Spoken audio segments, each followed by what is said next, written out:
ఉన్న పెద్దలారా, మిత్రులారా, మాతలారా,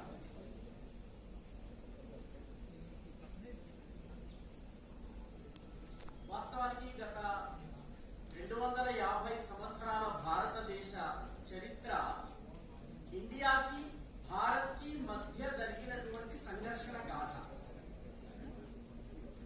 గత 250 సంవత్సరాల చరిత్ర భారత్ కి ఇండియాకి మధ్య జరిగినటువంటి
ఏమొచ్చాడు న్యూస్ పేపర్లో?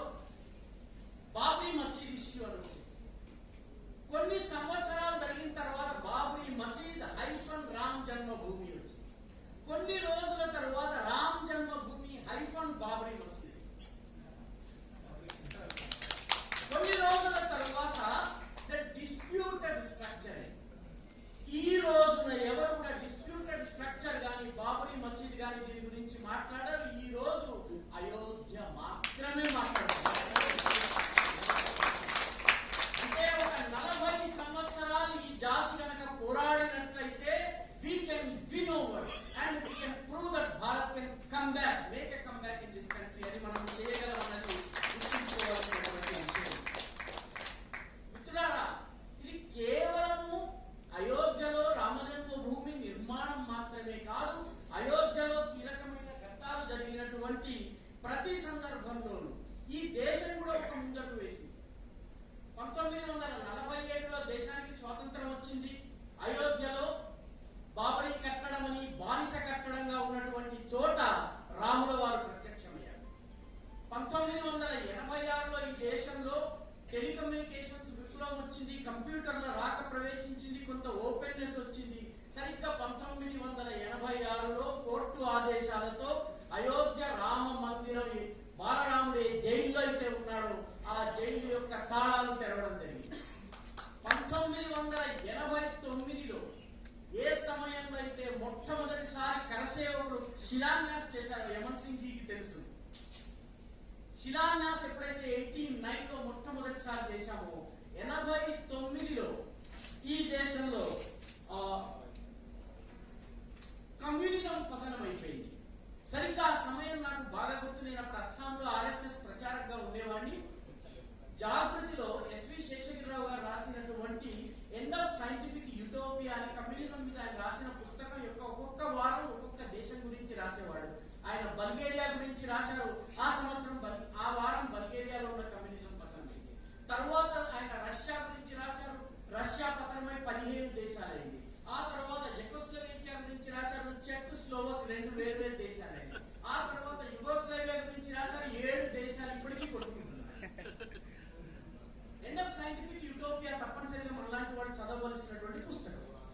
కాబట్టి 1989లో ఇక్కడ పునాది వేయబడింది రామ మందిర నిర్మాణానికి.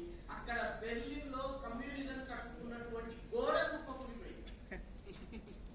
మనలో ఎంతమందికి ఇప్పుడున్న తరానికి తెలియకపోవచ్చు, కానీ బెర్లిన్ గోడ దాటి స్వేచ్ఛా వాయువులు పీల్చడానికి ప్రజలు చచ్చిపోయేవాళ్ళు.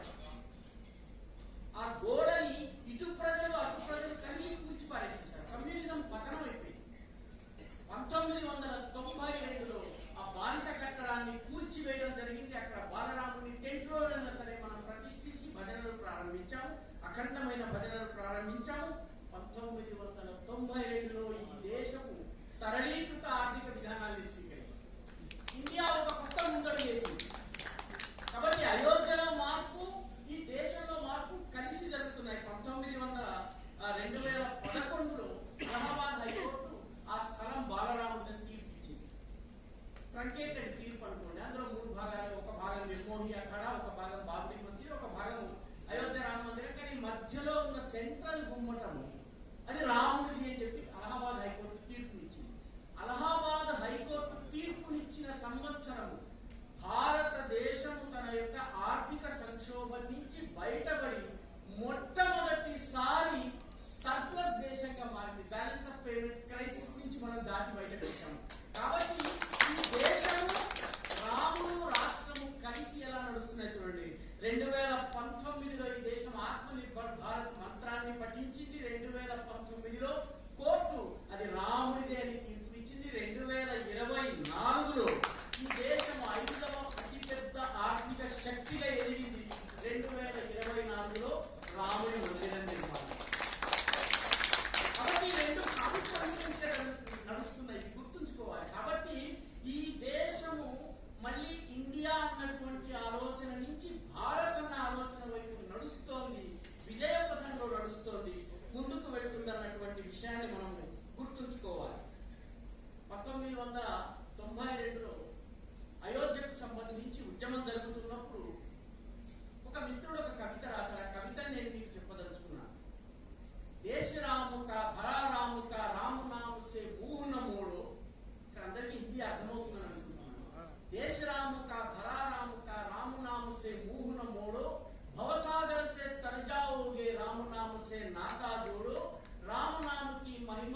మొన్నటి దాకా ఆర్టికల్ 370 తొలగిస్తే రక్తపు టేరులు పాడతాయన్న వ్యక్తి ఈ రోజు రామగీతం పాడుతున్నాడు.